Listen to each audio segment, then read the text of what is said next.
Hello, hello, good people. Welcome back to another episode of Make America Think Again with Vaughn.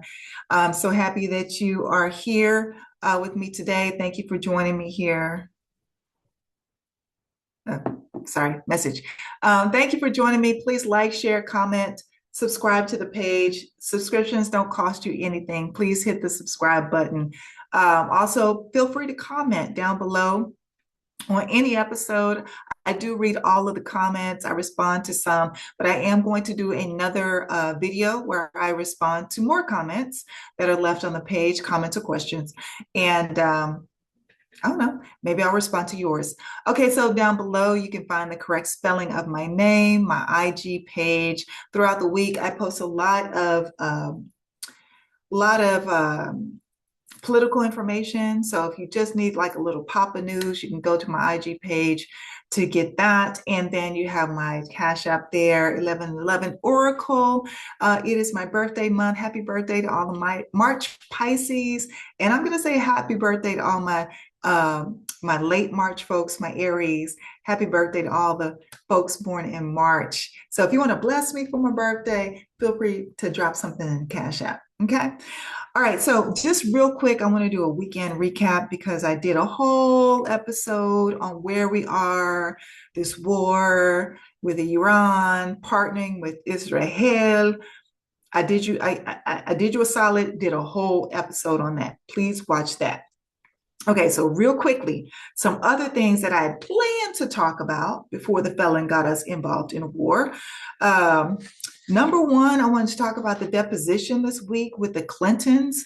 So, number one, right off the bat, I'd like to say, why was Hillary bought in? Why was Hillary even bought in? I know it was about red meat for the base, for the MAGA base. I hope you are happy. Nothing came from that interview with her other than some weird questions about Pizzagate and UFOs.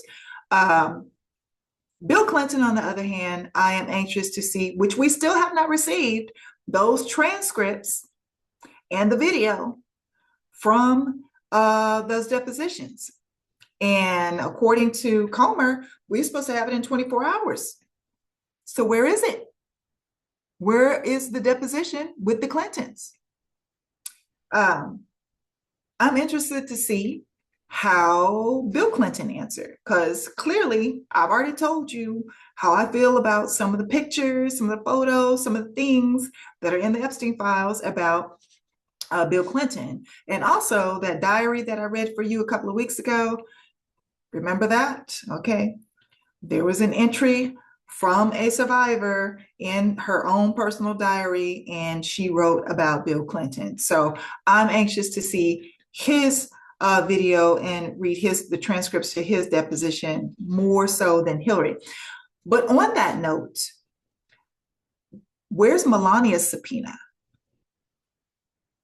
Where's Melania's subpoena? Because Melania was communicating via email with Ghislaine Maxwell. Melania is in several pictures with both Epstein and Ghislaine Maxwell. So where is Melania's subpoena? I ask again, when are you going to bring her in for questioning? Okay, so another thing that I picked up on, and this phone call stayed with me from the Diddy trial. And as I'm reading through the Epstein files, I noticed, now, maybe some of you were already aware of this, I was not. The code and the pedo speak that is in the Epstein files, I was not aware of that. Pizza, grape soda, shrimp, and all the things that they stand for, I was not aware of that. So when Diddy made this phone call from jail to one of his sons, I just made a mental note of it because I was like, that's weird. And maybe some of you remember, he called the son and he said, I'm going to need you to get rid of all the pizza boxes. And the son was like, huh? He said, the pizza boxes. Remember, I showed you the pizza boxes. And then he said something else about recycling, and make sure you recycle. I think he said the plastic or something. But anywho, as I'm reading the Epstein files and watching some of these other folks have, put together some videos, I was like, oh, the pizza boxes, he's talking about the same things that Epstein and his cabal were talking about. Pizza, grape soda, shrimp, all these things, if you don't know, are code names for um, child, horn, um, children, girls, boys. They're code names that they use in their pedo community, I guess. But lo and behold, Diddy made a phone call to his son, one of his sons, to get rid of all the pizza boxes. So I think that the oversight committee should, at the very least, go back to the Southern District of New York and ask for Diddy's files and his case, because I'm seeing connections, more connections, y'all, more connections, more connections. If they don't go and talk to Diddy themselves or bring Diddy in, maybe Diddy has spent enough time behind bars to where he's willing to give up a person or two. I don't know. You never know until you ask, right?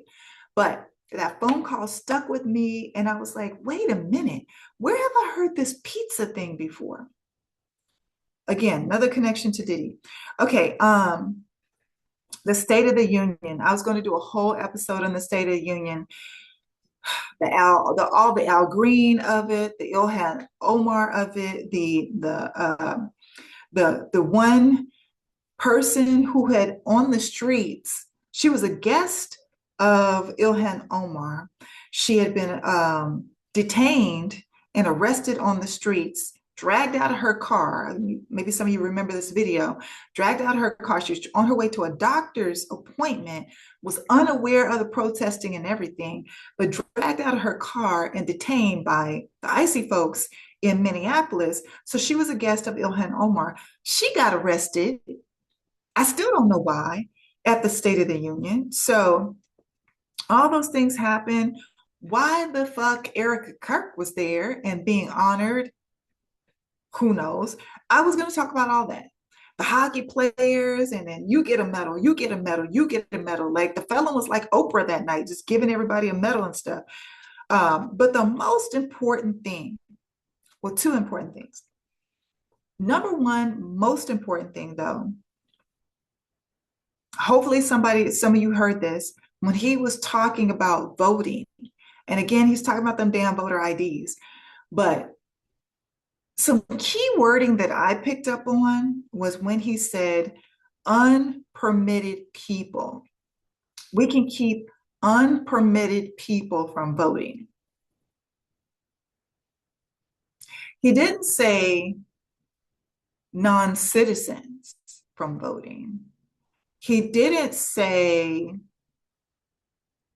the usual terminology they use. I'm not going to use it because in my opinion, it's derogatory. I mean, how can you be illegal on stolen land, right?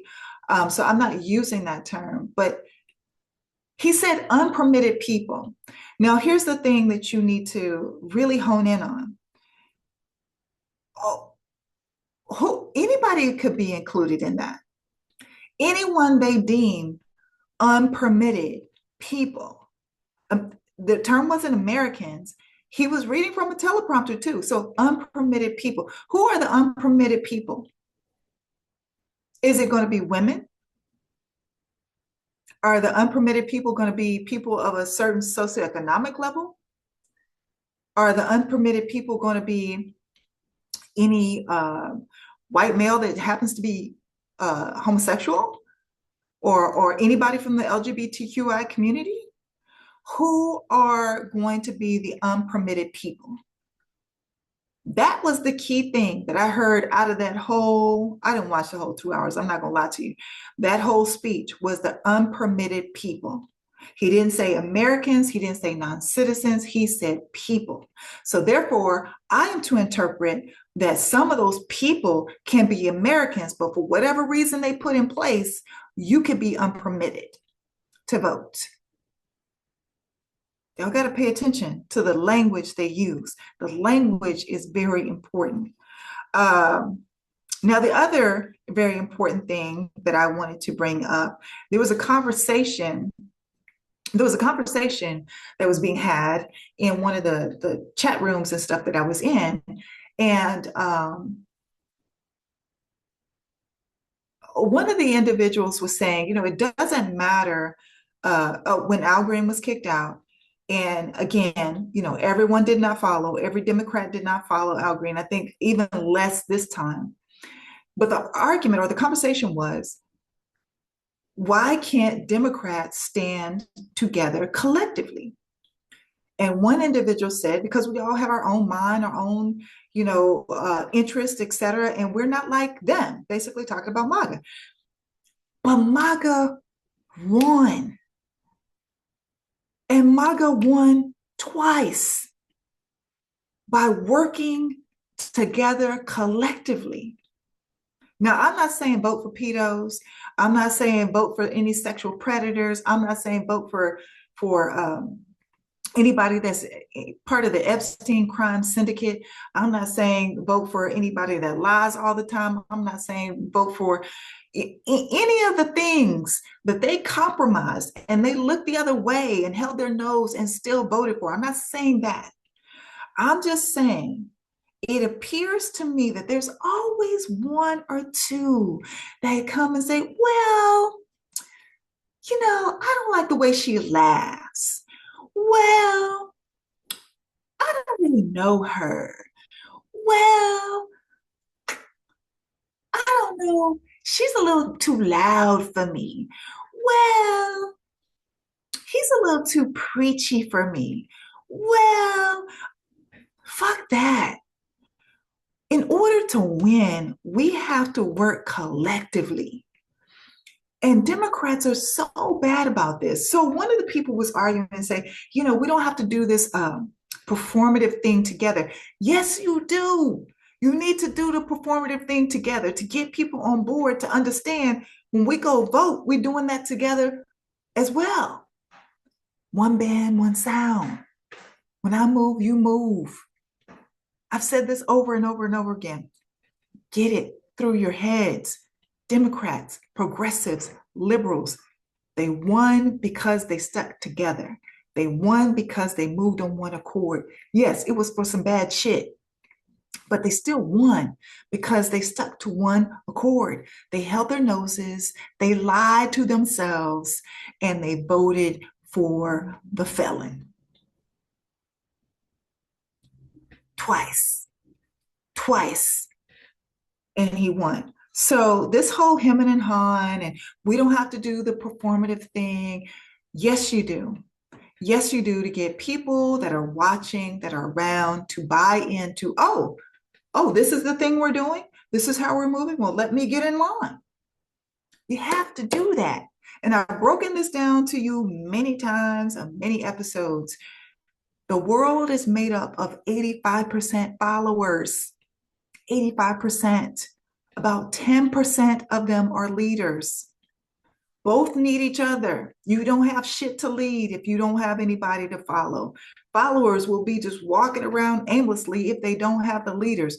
There's neither party has a lesser value, is my point.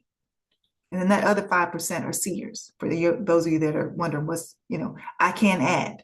But my point is, you have to have the performative thing. You have to have the show of solidarity to make sure everyone is on the same page when we get to November.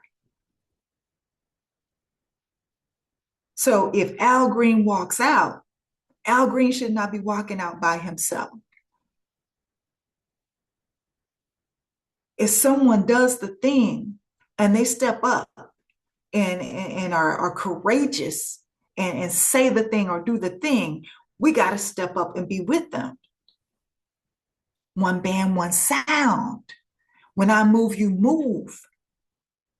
I keep saying, ask yourselves, WWRD, what would Republicans do, and do that shit? Democrats, liberals, progressives, WWRD, they move in unison. They vote on one accord. Get it together.